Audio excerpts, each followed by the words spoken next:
श्री कृष्ण लीला। श्री सुखदेव जी कहते हैं, परीक्षित, भगवान श्री कृष्ण ने विदर्भ राजकुमारी रुक्मिणी जी का ये संदेश सुनकर अपने हाथ से ब्राह्मण देवता का हाथ पकड़ लिया और हंसते हुए यूं बोले, ब्राह्मण देवता, जैसे विदर्भ राजकुमारी मुझे चाहती है वैसे ही मैं भी उन्हें चाहता हूँ।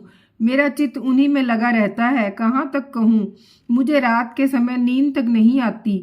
मैं जानता हूँ कि रुक्मी ने द्वेषवश मेरा विवाह रोक दिया है, परंतु ब्राह्मण देवता, आप देखिएगा, जैसे लकड़ियों को मत कर एक दूसरे से रगड़कर मनुष्य उनमें से आग निकाल लेता है, वैसे ही युद्ध में उन नामधारी क्षत्रिय कुल कलंकों को तहस नहस करके अपने से प्रेम करने वाली परम सुंदरी राजकुमारी को मैं निकाल लाऊंगा। श्री सुखदेव जी कहते हैं, परीक्षित, मधुसूदन श्री कृष्ण ने ये जानकर कि रुक्मिणी के विवाह की लगन परसों रात्रि में ही है, सारथी को आज्ञा दी कि दारुक, तनिक भी विलंब ना करके रथ जोत लाओ। दारुक भगवान के रथ में शैव्य, सुग्रीव, वेग पुष्प और बलाहक नाम के 4 घोड़े जोत कर उसे ले आया और हाथ जोड़कर भगवान के सामने खड़ा हो गया। शूरनंदन श्री कृष्ण ब्राह्मण देवता को पहले रथ पर चढ़ाकर फिर आप भी सवार हुए और उन शीघ्रगामी घोड़ों के द्वारा एक ही रात में अनर्त देश से विदर्भ देश जा पहुंचे।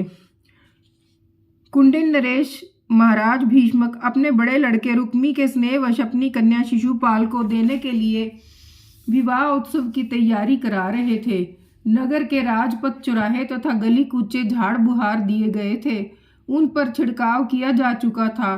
चित्र विचित्र रंग बिरंगी छोटी बड़ी झंडियां और पताकाएं लगा दी गई थीं। तोरण बांध दिए गए थे। वहां के स्त्री पुरुष पुष्प, माला, हार, इत्र, फुलेल, चंदन, गहने और निर्मल वस्त्रों से सजे हुए थे। वहां के सुंदर सुंदर घरों में अगर के धूप की सुगंध फैल रही थी। परीक्षित, राजा भीष्मक ने पितर और देवताओं का विधि पूर्वक पूजन करके ब्राह्मणों को भोजन कराया और नियम अनुसार स्वस्ति वाचन भी। सुशोभित दांतों वाली परम सुंदरी राजकुमारी रुक्मिणी जी को स्नान कराया गया। उनके हाथों में मंगलसूत्र, कंकन पहनाए गए, कोबर बनाया गया। 2 नए नए वस्त्र उन्हें पहनाए गए और वे उत्तम उत्तम आभूषणों से विभूषित की गईं।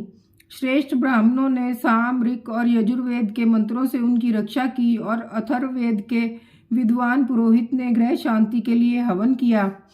राजा भीष्मक कुल परंपरा और शास्त्रीय विधियों के बड़े जानकार थे। उन्होंने सोना, चांदी, वस्त्र, गुड़ मिले हुए तिल और गुएं ब्राह्मणों को दी। इस प्रकार चेदी नरेश राजा दमघोष ने भी अपने पुत्र शिशुपाल के लिए मंत्रज्ञ ब्राह्मणों से अपने पुत्र के विवाह संबंधी मंगल कृत्य करवाए।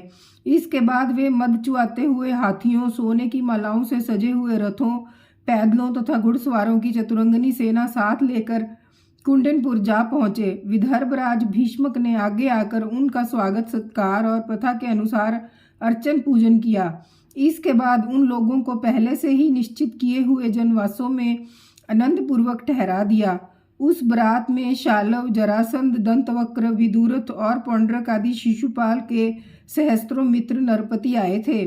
वे सब राजा श्री कृष्ण और बलराम जी के विरोधी थे और राजकुमारी रुक्मिणी शिशुपाल को ही मिले इस विचार से आए थे। उन्होंने अपने अपने मन में यह पहले ही निश्चय कर रखा था कि यदि श्री कृष्ण बलराम आदि यदुवंशियों के साथ आकर कन्या को हरने की चेष्टा करेगा तो हम सब मिलकर उससे लड़ेंगे। यही कारण था कि उन राजाओं ने अपनी अपनी पूरी सेना और रथ, घोड़े, हाथी आदि भी अपने साथ ले लिए थे। विपक्षी राजाओं की इन तैयारी का पता भगवान बलराम जी को लग गया और जब उन्होंने यह सुना कि भैया श्री कृष्ण अकेले ही राजकुमारी का हरण करने के लिए चले गए हैं, तब उन्होंने वहां लड़ाई झगड़े की बड़ी आशंका हुई। यद्यपि वे श्री कृष्ण का बल विक्रम जानते थे, फिर भी भ्रातृ स्नेह से उनका हृदय भर आया। वे तुरंत ही हाथी, घोड़े, रथ और पैदलों की बड़ी भारी चतुरंगनी सेना साथ लेकर कुंडनपुर के लिए चल पड़े।